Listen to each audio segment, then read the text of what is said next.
નમસ્કાર વિદ્યાર્થી મિત્રો, કેમ છો? મજામાં? સ્વાગત છે આપનું આજના આ નીટ બાયોલોજી સેશનમાં.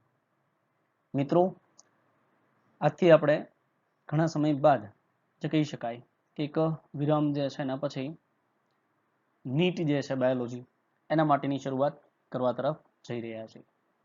મિત્રો, અહીંયા આપણે કહી શકાય કે એનો આધાર જે છે જે અભ્યાસ કરવાના છીએ તેમાં નીટમાં પૂછાયેલા અથવા પૂછાયા ક્વેશ્ચન્સ અને ટોપિક્સ જે હશે બરોબર એના ઉપર જે કહી શકાય કે એક પછી એક ચર્ચા કરવાનો પ્રયત્ન કરવાના છે. તો ચાલો શરૂ કરીએ આજનું સેશન નીટ બાયોલોજી. મિત્રો, પહેલો જ પ્રશ્ન જે છે કે કેવો છે, કઈ પ્રક્રિયામાં દાતા સ્ત્રીનો અંડકોષ એટલે કે અંડકોષ ખરો પણ કોનો? દાતા સ્ત્રીનો ગ્રાહી સ્ત્રીની અંડવાહિનીમાં તબદીલ કરવામાં આવે છે.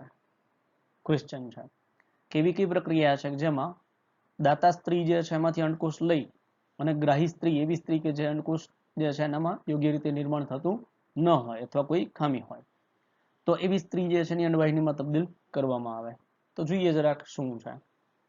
તો એવા કિસ્સામાં કે જ્યાં સ્ત્રીઓ અંડકોષ ઉત્પન્ન કરી શકતી નથી એટલે સ્ત્રી જે છે એમાં અંડકોષનું નિર્માણ થતું ન હોય પરંતુ તે ફલન અને આગળના જે વિકાસ જે છે એના માટે યોગ્ય પર્યાવરણ પૂરું પાડી શકે છે.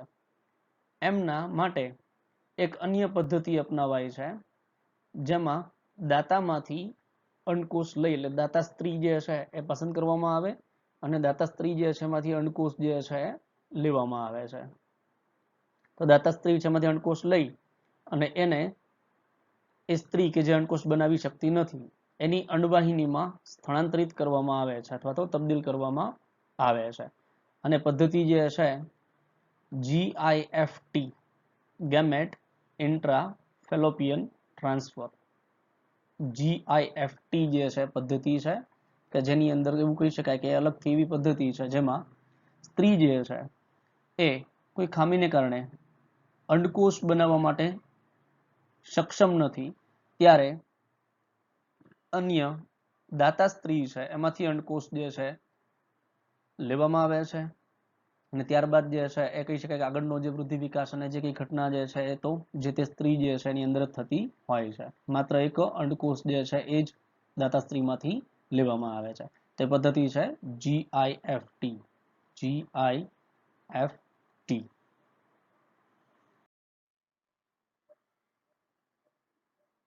મિત્રો, આગળ વાત કરીએ તો પ્રશ્ન છે કુદરતમાં સંવૃત પુષ્પમાં પરાગનયન કોના દ્વારા થાય છે?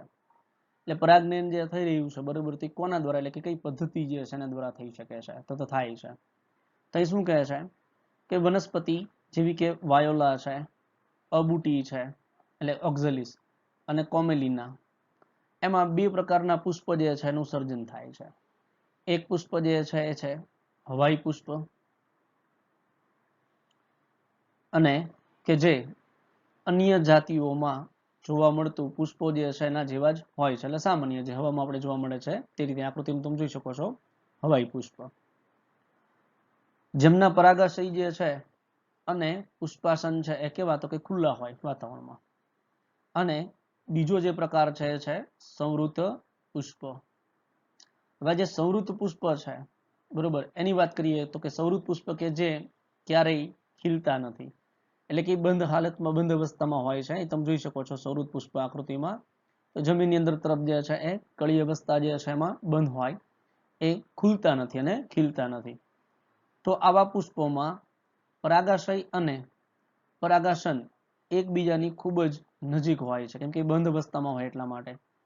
જ્યારે પુષ્પકલિકામાં પરાગાશયનું સ્ફોટન થાય ત્યારે પરાગરજ પરાગનયન માટે પરાગાસન જે છે એના સંપર્કમાં આવે છે કારણ કે એકદમ નજીક હોય એટલા માટે, નિકટ હોય એટલા માટે. આમ સંવૃત પુષ્પમાં સ્પષ્ટપણે સ્વફલન જોવા મળે છે કારણ કે પરપરાગરજની પરાગાસન પર સ્થાપિત અથવા સ્થળાંતર થવાની કોઈ તક હોતી નથી, એ શક્યતા નથી હોતી. તો અહીંયા જે છે આપણો જવાબ જે છે શું થશે તો કે સ્વફલન. અને બીજો કહી શકાય કે માનો સ્વફલન જે છે ઓપ્શનમાં નથી તો અહીંયા જે છે સ્વપરાગનયન, આ પણ જવાબ સાચો બની શકે છે. તો કુદરતમાં સૌરૃત પુષ્પમાં પરાગનયન જે છે એ સ્વપરાગનયન દ્વારા થાય અથવા તો સ્વફલન જે છે એના દ્વારા થતું જોવા મળે છે. આગળ મિત્રો વાત કરીએ તો પ્રશ્ન છે અંડકોષ ક્યારે પરિપક્વ થાય, એની પરિપક્વતા જે છે અંડકોષ જે છે પરિપક્વ ક્યારે થાય. કેમ કે અહીંયા કહી શકાય કે ભાઈ શુક્રકોષ જનન અને અંડકોષ જનનની જે પ્રક્રિયા છે આ પ્રક્રિયામાં કહી શકાય કે ભાઈ દેખીતી રીતે સ્પષ્ટ જે છે એ જુદાપણું અથવા તો ભિન્નતા આપણને જોવા મળે છે કે બંનેની પ્રક્રિયા જે છે અર્ધીકરણમાંથી પસાર થાય પણ એના માટેના જે તબક્કા જે છે એક અલગ અલગ રીતે જે છે એ જોવા મળતા હોય છે. તો શું છે જોઈએ, કારણ કે સ્ત્રી જે છે એમાં જે અંડકોષનું નિર્માણ થાય છે તો નિર્માણની અંદર જે છે અલગ અલગ તબક્કામાં એવું છે કે ભાઈ અડધી પ્રક્રિયા જે છે બરોબર આખી અર્ધીકરણની સળંગ પ્રક્રિયામાંથી અડધી પ્રક્રિયા જે છે એ અંડપિંડની અંદર કમ્પ્લીટ થતી હોય છે અને ત્યારબાદ જે કહી શકાય કે ભાઈ એની બાકીની પ્રક્રિયા જે છે એ જ્યારે અંડવાહિની નિવાપ અને અંડવાહિનીમાંથી જે કહી શકાય કે ભાઈ અંડકોષ પસાર થતો હોય અને જ્યારે શુક્રકોષના સંપર્કમાં આવે છે ત્યારે જે છે એમાં ફેરફાર નોંધાતો હોય છે બરાબર. તો જોઈએ કે ભાઈ પરિપક્વ થાય છે તો ક્યારે થાય છે. શુક્રકોષના અંડકોષ સાથેના જોડાણની પ્રક્રિયા જે છે ને ફલન કહે છે, ફર્ટિલાઇઝેશન તરીકે ઓળખાય છે. હવે આ ફલન દરમિયાન શુક્રકોષ અંડકોષના જોના પેલ્યુસિડાના સંપર્કમાં આવે છે. એટલે તમે આકૃતિમાં જોઈ શકો છો જોના પેલ્યુસિડા દર્શાવેલ છે. તો જ્યારે શુક્રકોષ એના સંપર્કમાં અહીંયા આવે છે એની વાત કરે છે અને શું કરે છે તો કે અંડકોષ જે છે એના પટલમાં ફેરફારોને પ્રેરે છે જે અન્ય શુક્રકોષોના પ્રવેશને અટકાવે છે. એટલે અન્ય શુક્રકોષ જે છે એનો પ્રવેશ જે છે એને અટકાવવા માટેની આ એક પ્રક્રિયા જવાબદાર છે, આગળની સ્ટેપ બાય સ્ટેપ થતી પ્રક્રિયા છે. આથી તે સુનિશ્ચિત થાય છે કે ફક્ત એક જ શુક્રકોષ એક જ અંડકોષને ફલિત કરે છે. શુક્રાગ્રહનો સ્ત્રાવ એટલે શુક્રકોષ છે એનો આગળનો ભાગ જે છે શુક્રાગ્રહ એનો સ્ત્રાવ જે છે એ શુક્રકોષને અંડકોષના કોષરસમાં જોના પેલ્યુસિડા અને કોષરસ પટલ મારફતે પ્રવેશ કરવામાં મદદ કરે છે. એટલે કે શુક્રાગ્રહ જે છે એની અંદર જે સ્ત્રાવ પામે છે જે ઉત્સેચકો જે છે બરોબર તો એને મદદ કરે છે અંદર તરફ આગળ વધવામાં, જે દ્વિતીય પૂર્વ અંડકોષના અર્ધીકરણની પૂર્તતાને પ્રેરે છે. એટલે એના કારણે એટલે કે શુક્રકોષ છે એ જ્યારે અંડકોષ જે છે એના સંપર્કમાં આવે છે બરોબર તે સંપર્કને કારણે જે છે ઉત્તેજિત બની અને અર્ધીકરણ જે છે એની જે અડધી પ્રક્રિયા બાકી છે કમ્પ્લીટ કરવા માટે ઉત્તેજિત બને છે. દ્વિતીય અર્ધીકરણ પણ અસમાન હોય છે, પરિણામે દ્વિતીય ધ્રુવકાય એટલે કે સેકન્ડરી પોલર બોડી અને એકકીય અંડકોષ જે છે બરોબર એનું નિર્માણ થાય છે. તરત જ શુક્રકોષનું એકકીય કોષ કેન્દ્ર અને અંડકોષ જે છે એનું એકકીય કોષ કેન્દ્ર જોડાઈને દ્વિકીય ફલિતાંડ જે છે બનાવે છે, એટલે કે ઝાયગોટ જે છે બનાવે છે બરોબર.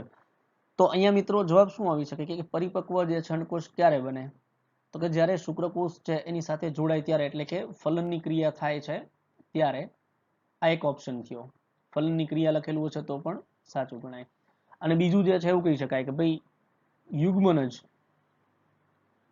યુગ્મનજના નિર્માણ સમયે, એટલે કે બે કોષ જ્યારે જોડાશે તો જ યુગ્મનજ તરીકે ઓળખીએ આપણે બરોબર. તો એનું નિર્માણની જે ઘટના છે એ દરમિયાન જે છે પરિપક્વ થાય છે બરોબર.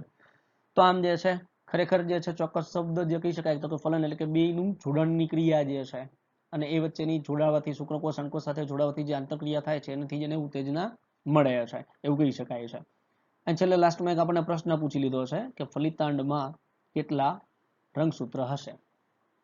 ફલિતાંડમાં રંગસૂત્રની આપણે વાત કરીએ તો શુક્રકોષ જે અંદર તરફ દાખલ થઈ રહ્યો છે મિત્રો એ n પ્રકારનો હોય અને અંડકોષ પોતે જે છે એ પણ n પ્રકારનો હોય.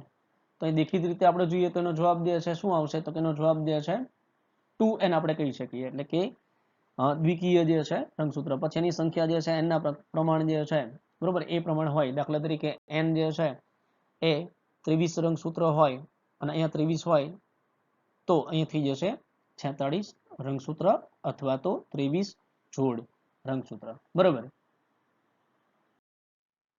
આગળ મિત્રો વાત કરીએ તો કોપર ટી જે છે એ કોનું નિર્માણ અટકાવે છે કોપર ટી જે છે એનાથી નિર્માણ જે છે કોનું અટકે છે તો અહીંયા બીજી અસરકારક એના માટેનો ટોપિક જોઈ લઈએ જરાક બીજી અસરકારક અને પ્રસિદ્ધ જે કઈ જે છે પદ્ધતિ કઈ છે તો કે અંતઃ ગર્ભાશય ઉપાય આયુડીઝ જે છે એનો ઉપયોગ છે આ સાધનને ડોક્ટર્સ કે નિષ્ણાંત નર્સ જે છે એના દ્વારા યોનિમાર્ગ દ્વારા ગર્ભાશય જે છે એમાં દાખલ કરવામાં આવે છે આ આંતરગર્ભાશય ઉપાય જે છે એ હાલમાં બિન ઔષધીય આયુડીઝ જે છે એના ઉદાહરણ જે છે એમાં આંકડી તરીકે લૂપ તરીકે ઓળખવામાં આવે છે કોપર મુક્ત કરતું આયુડીઝ જેમાં CUT એટલે કોપર ટી પછી CU7 છે કોપર 7 મલ્ટીલોડ 375 છે એ કોપરને મુક્ત કરે જે છે એ રીતે કહી શકાય તો એ કોપર મુક્ત કરતા એક્ઝામ્પલ છે યાદ રાખવા જેવા છે અને અંતસ્ત્રાવ મુક્ત કરતા આયુડીઝ જે છે જેમાં પ્રોજેસ્ટાર સર્ટ LNG-20 જે છે એ ઉપલબ્ધ છે આયુડીઝ જે છે એ ગર્ભાશય જે છે એની અંદર શુક્રકોષ જે છે એના ભક્ષણમાં વધારો કરે છે એટલે એને તોડવામાં અથવા તો એને મારવામાં મદદ કરે છે અને મુક્ત થતા કોપર આયન જે છે એ શુક્રકોષોની ગતિશીલતા જે છે ચલિતતા જે છે મોબિલિટી જેને કહેવાય એ અને ફલન ક્ષમતા જે છે એની એને અવરોધ કરે છે એટલે ક્ષમતા જે છે ગુમાવે છે ફલન થવાની આ ઉપરાંત અંતસ્ત્રાવ મુક્ત કરતા આયુડીઝ જે છે એ ગર્ભાશયને ગર્ભધારણ માટે અયોગ્ય બનાવે છે તો ટોપિક જે છે એના ઉપરથી શોર્ટમાં કેવું હોય તો આપણો જવાબ શું હોય છે કે તો કે કોનું નિર્માણ અટકાવે છે હવે કોનું નિર્માણ કીધું છે મિત્રો તો એક વસ્તુ સ્પષ્ટ છે આગળનો ટોપિક જોઈએ પ્રમાણે કે જ્યારે શુક્રકોષ અને અંડકોષ જે છે એ જોડાય ફલન થાય બરોબર તો યુગ્મનદનું નિર્માણ થાય તો અહીંયા જે છે અલ્ટિમેટલી માનો કે આ કોઈ આયુડીઝનો ઉપયોગ ના કરીએ તો એનું જોડાણ થશે અને યુગ્મનદનું નિર્માણ થશે તો અહીંયા જે છે એ યુગ્મનદ જે છે એનું નિર્માણ થતું અટકાવે છે કોપર ટી અને એની જગ્યાએ કોઈ પણ બીજો ઓપ્શન આપી દીધો હોય તો મને કોપર 7 જે છે એનાથી પ્રશ્ન પૂછે તો મલ્ટીલોડ જે છે 375 પૂછે તો પણ જવાબ જે છે યુગ્મનદનું નિર્માણ અટકાવવા માટેનો જ આવે છે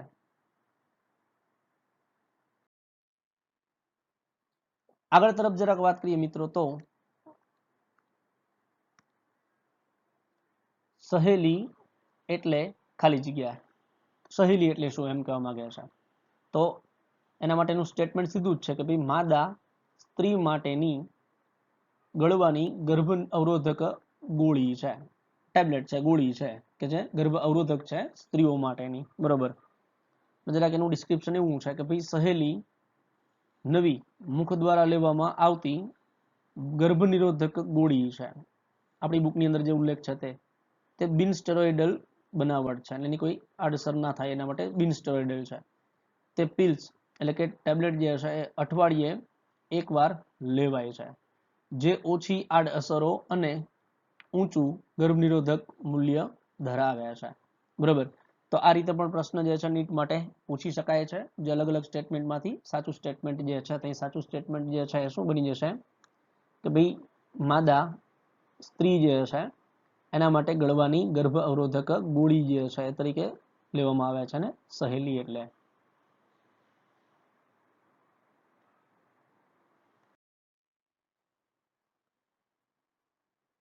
આગળ વાત કરીએ તો કયું કાર્ય ગર્ભપોષકનું નથી એવો પ્રશ્ન છે ગર્ભપોષક જે છે એનું કાર્ય કયું નથી નીચેનામાંથી તો એમાં વાત કરીએ તો અંતસ્ત્રાવ જે છે એનો સ્ત્રાવ કરવો તો એનું કાર્ય છે અંતસ્ત્રાવનો સ્ત્રાવ કરે છે ગર્ભપોષક જે છે તે ત્યારબાદ જે છે હોર્મોનલ ચેન્જીસ માટે જવાબદાર છે ત્યારબાદ બીજું જે છે કે ભાઈ ગર્ભ સ્થાપન માટે ઉત્સેચકોનો સ્ત્રાવ કરવો એ પણ સાચું છે ગર્ભજળનો સ્ત્રાવ કરે છે એ પણ સાચું છે બરાબર અને છેલ્લે જે છે ઉપનાળ જે છે એટલે કે ગર્ભનાળ જે છે એની રચના કરવી, તો એ ઓપ્શન જે છે અહીંયા ખોટો હશે, એ વિકલ્પ સાચો નથી. બરોબર, એટલે કહેવાનો મતલબ કે ગર્ભપોષક જે છે એના કાર્ય માટે યોગ્ય નથી, એટલે જવાબ સાચો જવાબ આ આવશે કે ભાઈ ઉપનાળ જે છે, ગર્ભનાળ જે છે એનું નિર્માણ જે છે એ કરવાનું. કેમ? કારણ કે ગર્ભનાળ બને સમજાય છે, ગર્ભપોષક સ્તર, તો કે ગર્ભનાળ જે છે એ કહી શકાય કે ભાઈ ગર્ભાશય જે છે એનું દિવાલનું જે કઈ સ્તર જે છે, બરોબર, તે સ્તરમાંથી એનું નિર્માણ થતું હોય છે, તે ગર્ભપોષકનું કાર્ય ગણવામાં આવતું નથી. એના પછી આગળ વાત કરીએ તો આવૃત બીજધારીમાં મહાબીજાણુનો વિકાસ શેમાં થાય છે? તો આવૃત બીજધારી માટે કીધું છે મિત્રો, તો એમાં જે છે ઓપ્શનમાં ભ્રૂણપોષ, ભ્રૂણપોષ જે છે એ જવાબ તરીકે આવે નહીં. પરાગાશય એ પણ જવાબ તરીકે આવે નહીં. હવે આ બે જવાબ તરીકે શા માટે નથી આવતા એની આપણે ચર્ચા કરી લઈએ પહેલા. તો ભ્રૂણપોષનું નિર્માણ જે છે એ બેવડા ફલન જે છે, બેવડા ફલન એને આધીન છે, બેવડા ફલનને આધીન છે ભ્રૂણપોષ જે છે એનું નિર્માણ થવું. બરોબર, એટલે ભ્રૂણપોષ જે છે એ તો ના આવે, કે મહાબીજાણુ જે છે એનો વિકાસ થઈ ગયા પછીની વાત છે ભ્રૂણપોષનું નિર્માણ થવું. ત્યારબાદ જે કીધું છે કે ભાઈ પરાગાશય, પરાગરજ જે છે એને સ્વીકારતી રચના,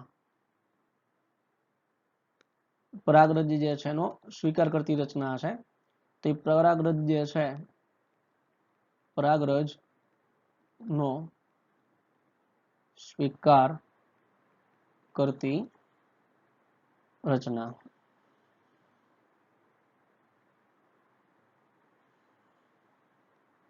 બરોબર, અને એ રચના જે છે પરાગાશનનો સ્વીકાર કરતી રચના જે છે એને શું કહી શકાય? તો કે પરાગાસન. બરોબર, જે શેમાં? તો કે સ્ત્રી કેસર જે છે એમાં જોવા મળે. અને આ છે પરાગાશય, પરાગ આશયમ સ્થાન, એટલે કે પરાગ કોથળી, જે ક્યાં જોવા મળે છે? તો કે પુંકેસર જે છે એમાં જોવા મળે છે. અને પુંકેસરમાં મહાબીજાણુ જે છે એનું નિર્માણ ક્યારેય થતું નથી, કે વિકાસ થતો નથી, એટલે ઓપ્શન પણ આવે નહીં. હવે બધી આપણી પાસે બે ઓપ્શન, બે ઓપ્શનમાંથી જે વાત કરીએ અંડક જે છે, તો અંડક જે છે એની અંદર એ સાચો ઓપ્શન છે, માનો અંડકની અંદર જે છે એનું નિર્માણ થાય. બરોબર, પણ એથી પણ નજીકનો આન્સર જે છે ભ્રૂણપૂટ આવશે. કેમ કે અહીંયા જે છે નીટ આપણે ભણી રહ્યા છીએ, ચર્ચા કરી રહ્યા છીએ, તો નીટની અંદર જે છે મોસ્ટ પ્રેફરેબલ જે આન્સર હોય એને માન્ય ગણવામાં આવે છે. તમે અંડક લખી દો તો જવાબ ખોટો નથી. અંડક જે છે એની અંદર જ જે છે ભ્રૂણપૂટ, અને ભ્રૂણપૂટની અંદર તરફ જે છે મહાબીજાણુ જે છે એનો વિકાસ થતો હોય. બરોબર, પણ અહીંયા જે છે એ ભ્રૂણપૂટ એ ચોકસાઈનો કહી શકાય છે આન્સર જે છે એકદમ નજીક જે છે આ આવશે, કે ભાઈ ભ્રૂણપૂટ જે છે એની અંદર તરફ જે છે એ કહી શકાય કે 8 કોષ કેન્દ્રીય અને 7 કોષીય રચના જોવા મળે છે. અને એ પૈકી એક જે છે કયું હશે? તો કે એ જે છે મહાબીજાણુ તરીકે ઓળખાય છે. તો એ જે છે ભ્રૂણપૂટમાં આવશે, અંડકમાં આવશે નહીં. આગળ તરફ જે છે વાત કરીએ આપણે, તો તે મનુષ્યની વસ્તી વધવા માટેનું કારણ છે, કે ભાઈ મનુષ્યની વસ્તી વધે છે એના પાછળનું કારણ શું? તો ઓપ્શન જે આપણે જરાક જોઈએ એની પર ચર્ચા કરીએ તો મનુષ્યની સરેરાશ આયુષ્ય મર્યાદા વધી છે. તો એ તો સાચી વાત છે કે આયુષ્ય મર્યાદા વધે તો વસ્તી વધારો થાય, એટલે સાચું છે. વધુ સારી સારવાર પદ્ધતિઓ જે છે એના કારણે કહી શકાય કે ભાઈ વસ્તી વધારો શક્ય છે, સાચું છે પણ. અને મૃત્યુ દરમાં ઘટાડો થવાથી વસ્તીમાં વધારો નોંધાય છે, એ પણ સાચું છે. માટે અહીંયા જવાબ જે છે આપેલ તમામ થશે. બધા જ વિકલ્પ જે છે, બધા જ ઓપ્શન જે છે અથવા સ્ટેટમેન્ટ છે વસ્તી વધારો જે છે એના માટે યોગ્ય છે, હું અહીંયા કહી શકાય છે. એટલે કે ઓલ જવાબ આવશે, બધા જ સાચું. આગળ મિત્રો વાત કરીએ તો ફુદીનો કઈ રીતે વાનસ્પતિક પ્રજનન કરે છે? વાનસ્પતિક પ્રજનન જે છે એ અલિંગી પ્રજનન છે. અને આ અલિંગી પ્રજનન જે છે એમાં ક્યાંય જનનકોષના નિર્માણની વાત આવતી નથી, પણ માત્ર વનસ્પતિમાં વિશિષ્ટ રચના જે છે નોંધનીય હોઈ શકે. પહેલો ઓપ્શન આવે છે વિરોહ. મિત્રો વિરોહની રચના જે છે એ સ્ટ્રોબેરીમાં જોઈ શકાય છે, કે જેમાં શું થાય છે? તો કે જમીન વિસ્તારની આ જે સપાટી છે અને સપાટીમાં જે કહી શકાય કે ભાઈ છોડ જે છે એનું મૂળતંત્ર છે, તો એની જે કહી શકાય કે ભાઈ શાખા જે છે એ ત્રાસી કમાન આકારે ઉપર તરફ વિકાસ પામી વળી પાછી નીચે નમે જમીનના સંપર્કમાં આવે. તો પ્રકાંડની આ જમીનના સંપર્કમાં રહેલી શાખા જે છે એ શાખા જમીનના સંપર્કમાં હોવાથી ત્યાં પાછા મૂળ જે છે અસ્થાનિક એનું નિર્માણ કરે અને વળી પાછો નવો વનસ્પતિ દેહ જે છે એની નિર્માણ કરે છે. અને ત્યારબાદ આ નવો નિર્માણ થયેલો દેહ જે છે એ જ્યારે જમીનમાંથી પોષક તત્વો લેવાની શરૂઆત કરે ત્યારે એ પોતાના પિતૃ છોડ છે એનાથી સંપર્ક ગુમાવે છે, બરોબર, અને એક નવી સંતતિ તરીકે અસ્તિત્વમાં આવે છે. તે વાનસ્પતિક પ્રજનનની પદ્ધતિ ખરી પણ એ સ્ટ્રોબેરી માટે છે વિરોની પદ્ધતિ, બરોબર, એટલે આ જવાબ ખોટો થશે. આને વિરો એટલા માટે કહે છે જમીન વિસ્તારથી આ રીતે દૂર જાય છે એટલા માટે. એના પછી જે છે એ ઓપ્શન છે ભૂસ્તારિકા. મિત્રો ભૂસ્તારી જે છે ને ભૂસ્તારિકા બે રચના યાદ રાખવા જેવી છે. ભૂસ્તારિકા જે છે તો ભૂસ્તારી અને ભૂસ્તારિકામાં શું ફેર, તો કે જ્યારે કોઈ વનસ્પતિ જે છે વિકાસ પામતી એની જે શાખા હોય એ જમીનને સમાંતર વિકાસ પામી અને જમીન જે છે એની સાથે પોતાની જે ગાંઠનો વિસ્તાર જે છે જમીનના સંપર્કમાં આવતા સ્થાનિક મૂળ નિર્માણ કરે અને એક નવી સંતતિ બનાવે તો એ ભૂસ્તારિકા છે. પણ એવી જ રચના જ્યારે જલીય વનસ્પતિમાં જોવા મળે અને પાણીની સપાટી જે છે એમાં આ જ રીતે એને સપાટીને સમાંતર જે છે એની શાખામાંથી નવી સંતતિ બનતી હોય ત્યારે એને ભૂસ્તારિકા તરીકે ઓળખાય છે. એટલે આ ઓપ્શન પણ ખોટો ગણાય છે. ગાંઠામૂળી એક ઓપ્શન છે. તો ગાંઠામૂળી જે છે મિત્રો એ શું છે, તો કે ગાંઠામૂળી જે છે તો કહી શકાય કે ભાઈ બટાકા જે છે, બરાબર, આદુ છે, હળદર છે, એની અંદર જે છે એની ગાંઠનો ભાગ જે છે એમાંથી અસ્થાનિક કલિકા જે છે, બરોબર, એનું નિર્માણ થાય અને એમાંથી નવો છોડ બને છે. એટલે એ પણ ઓપ્શન ખોટો સાબિત થાય. છેલ્લો જે છે અધોભૂસ્તારી. તો આ અધોભૂસ્તારી જે છે એ ઓપ્શન ફુદીના માટે સાચો છે. જેમાં શું થાય છે તો એમાં આ જમીન વિસ્તાર હોય એ જમીન વિસ્તારની અંદર જે કહી શકાય ફુદીનો જે છે તો એ ફુદીનો જે છે એનો કહી શકાય કે એનું પ્રકાંડ જે છે એ બે ભાગ ધરાવે છે. હવાઈ પ્રકાંડ અને એક જે છે ભૂમિગત પ્રકાંડ. તો એવું કહે છે કે ભાઈ ફુદીના જેવી વનસ્પતિનું ભૂમિગત પ્રકાંડ જે છે એ જમીનની અંદર ભૂમિગત પ્રકાંડ છે એ ગાંઠના ભાગથી નિર્માણ થતી જેની શાખા હોય તો એ જે છે એ ત્રાસી જમીનમાંથી બહાર તરફ નીકળે છે આ રીતે. એટલે બહારથી આપણે જોઈએ તો આપણને આ બે જે છે અલગ અલગ છોડ લાગશે, આ બે અલગ અલગ પણ નીચેથી જોડાણ છે. અને અહીંયા જે છે ના મૂળ જે છે જોવા મળે એમાંથી પોષક તત્વો બંનેને મળે છે. પણ એવું બને કે એમાં જે ગાંઠનો ભાગ હોય એ ગાંઠના ભાગેથી વળી પાછું શું થશે તો અહીંયા જે છે અસ્થાનિક જે છે મૂળનું નિર્માણ થાય અને ત્યારબાદ જે છે આ મૂળમાંથી પોષક તત્વો લેવાની શરૂઆત કરશે આ બાજુનો ભાગ. ત્યારે શું થાય તો પોતાનો જે સંપર્ક જે છે પોતાના પિતૃ છોડ સાથેનો જે છે એને ગુમાવી દે છે. એટલે હવે સ્વતંત્ર અસ્તિત્વ ધરાવે છે.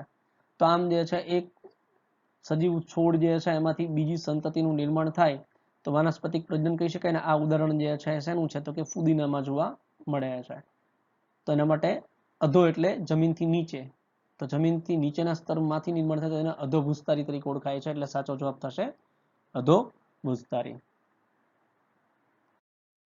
તો મિત્રો આજના સેશનની અંદર જે છે આટલા ટોપિક જે કંઈ ચર્ચા કરી, બરોબર, એમાં આશા રાખું કે તમને ખ્યાલ આવ્યો હશે. અને આ જે ટોપિક જે છે આપણે યુનિટ વાઇઝ રેન્ડમલી લઈએ છીએ જેથી કરીને એક મોટું રિવિઝન જે છે કે આપણા દિમાગની અંદર બધા ચેપ્ટર જેના ટોપિક જે છે રમતા થાય. એટલા માટે એને અસ્તવ્યસ્ત જે કહી શકાય રેન્ડમ લેવું જરૂરી છે. જે ચેપ્ટર વાઇઝ ચાલીએ ને તો એ તો વસ્તુ કેવી છે બોર્ડના ચેપ્ટર પણ આપણે બધા ભણ્યા છીએ, બરોબર, તો એ તો પાછું એનું એ જ થશે. તો થોડુંક રેન્ડમલી હશે ને તો આપણને જે કહી શકાય જૂનું ભૂલી ગયા છે એ યાદ પણ આવી જશે અને વધારે મજા પણ આવશે, બરોબર. તો અહીં સુધી જે છે એ સેશન તમે નિહાળ્યું જે કંઈ અને એની ઉપર જે છે ધ્યાન દઈ અને આવા જ બીજા જે છે એ ટોપિક જે છે એને પણ તૈયારી કરતા રહેવું. મળીએ નેક્સ્ટ સેશનમાં, ત્યાં સુધી આવજો.